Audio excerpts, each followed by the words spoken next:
मैं गंगा पांडे। स्वागत है आपका मेरे यूट्यूब चैनल में। आज के वीडियो में मैं लेकर आई हूँ क्लास 12th पॉलिटिकल साइंस का सेकंड चैप्टर, जिसके कुछ टॉपिक पर हम आज बात करेंगे। जैसा कि पिछले वीडियो में मैंने बताया था कि रूस में किस तरीके से बोल्शेविक क्रांति हुई और उसके बाद सोवियत संघ अस्तित्व में आया था। तो आज उसी से आगे हम अगले टॉपिक को लेंगे। इसमें एक टॉपिक है दूसरी दुनिया, यानी दूसरी दुनिया या सेकेंड वर्ल्ड किसको कहते हैं। तो दूसरी दुनिया किसको कहते हैं, देखिए, दूसरे विश्व युद्ध के बाद यानी 1945 के बाद पूर्वी यूरोप के देश सोवियत संघ के अंकुश या नियंत्रण में आ गए थे। जो पूर्वी खेमे के देश मैं पहले भी बता चुकी हूँ, इन्हें ही क्या कहते हैं, समाजवादी खेमे के देश या दूसरी दुनिया के देश कहते हैं। यानी दूसरे विश्व युद्ध के बाद सोवियत संघ के नियंत्रण में जो देश आ गए थे, उन्हीं को क्या कहते हैं, दूसरी दुनिया के देश कहते हैं। अगला टॉपिक हम लेते हैं, सोवियत संघ या सोवियत यूनियन किसे कहते हैं। तो दूसरे विश्व युद्ध के बाद सोवियत संघ एक महाशक्ति के रूप में उभरा था। ये मैंने बताया था पहले भी कि सोवियत संघ एक देश न होकर 15 गणराज्यों का एक संघ था, जो दूसरे विश्व युद्ध के बाद एक महाशक्ति के रूप में उभरा था। और अमेरिका के बाद सोवियत संघ पूरे विश्व में सबसे बड़ी अर्थव्यवस्था वाला एकमात्र देश था।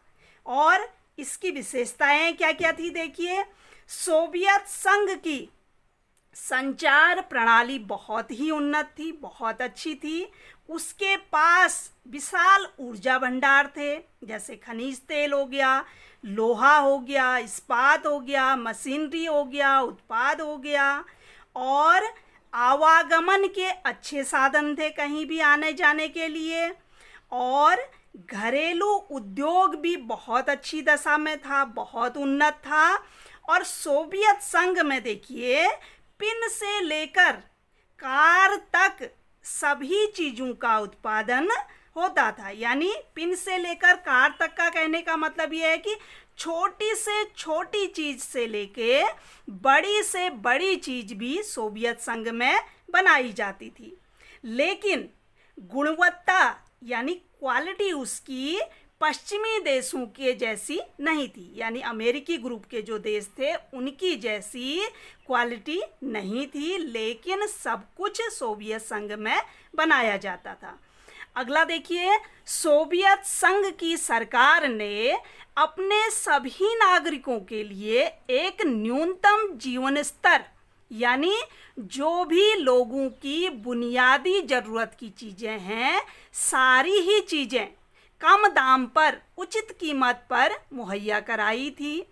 सब कुछ सोवियत संघ में सरकार के नियंत्रण में था, बेरोजगारी नहीं थी। लेकिन इतनी विशेषताएं होने के बाद, इतना पावरफुल होने के बाद भी सोवियत संघ का 1991 में 1991 में जो दुनिया की दूसरी सबसे बड़ी अर्थव्यवस्था है, इस सोवियत संघ का क्या हो गया, विघटन हो गया। ये देखिए, मैप के माध्यम से भी मैं आपको बताती हूँ। यूएसएसआर किसको कहते हैं, यूएसएसआर सोवियत संघ को कहते हैं। इसमें देखिए, ये 15 गणराज्य हैं। रसिया हो गया, एस्टोनिया, लटाविया, तुर्कमेनिस्तान, किर्गिस्तान, बहुत सारे देश हैं इसमें। ये सोवियत संघ कहलाता था। ये सोवियत संघ 26 दिसंबर 1991 को टूट गया था, बिखर गया था। तो सोवियत संघ के बिखरने के या विघटन के बहुत सारे कारण हैं, लेकिन जो उसका तात्कालिक कारण था वो था कि सोवियत संघ के जो विभिन्न गणराज्य थे, जैसे रूस हो गया, एस्टोनिया हो गया, लताविया हो गया, लिथुआनिया, यूक्रेन एवं जॉर्जिया, इन देशों में क्या आ गई, राष्ट्रीयता एवं संप्रभुता के भाव उभर गए। राष्ट्रीयता यानी राष्ट्रीयता किसको कहते हैं? किसी व्यक्ति और किसी देश के बीच में जो लगाव होता है, जो जुड़ाव होता है, व्यक्ति राज्य से जुड़ा होता है या देश से जुड़ा होता है और देश व्यक्ति से जुड़ा होता है। राज्य देश के लिए, व्यक्ति के लिए कुछ करता है तो व्यक्ति राष्ट्र के लिए कुछ करता है, यानी भावनात्मक लगाव, इसी को क्या कहते हैं? राष्ट्रीयता। और संप्रभुता किसको कहते हैं? कोई भी स्वतंत्र देश जिसको अपने देश में पूरी तरीके से आज़ादी हो। कैसी आज़ादी? अपने देश के अंदर निर्णय लेने में और अपने देश से बाहर अंतर्राष्ट्रीय क्षेत्र में निर्णय लेने के लिए। यानी राष्ट्रीयता किसको कहते हैं? नेशनलिटी। और संप्रभुता क्या हुआ? सोवर्निटी। राष्ट्रीयता यानी लोगों का अपने देश के प्रति भावनात्मक लगाव। संप्रभुता यानी कोई भी देश स्वतंत्र हो, उसकी अपनी अलग पहचान हो।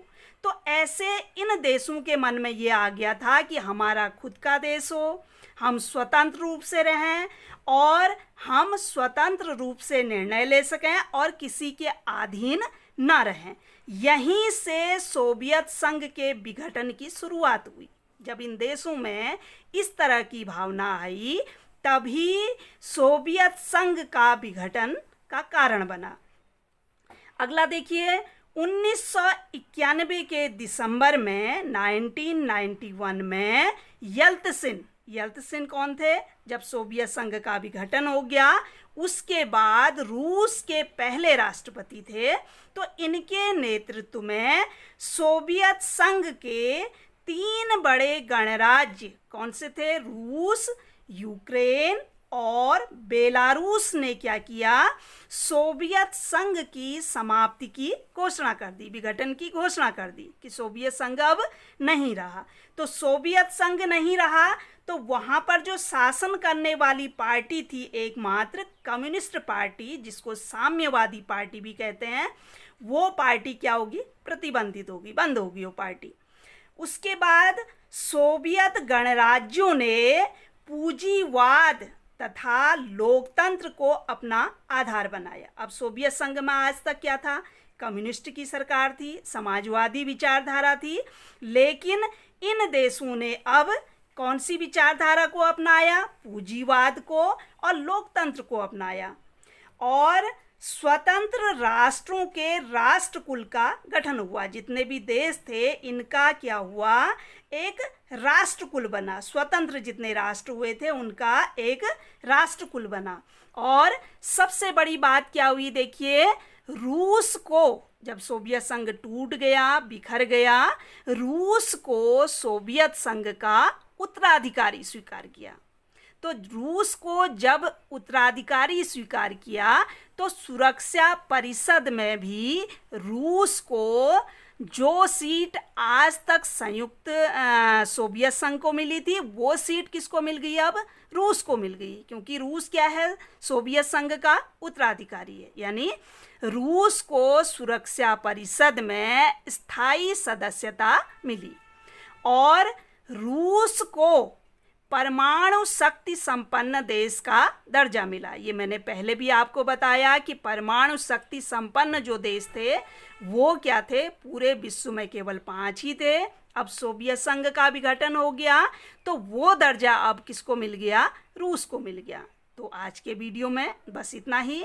मेरे हर वीडियो को आप ध्यान से देखिए, भले ही आप पॉलिटिकल साइंस के स्टूडेंट ना हो, लेकिन ये जानने में आपकी उत्सुकता होनी चाहिए कि हमारी भारत की राजनीति कैसे चलती है, हमारी विश्व की राजनीति कैसे चलती है और दूसरे विश्व युद्ध के बाद पूरी दुनिया में कैसे उथल पुथल मची थी।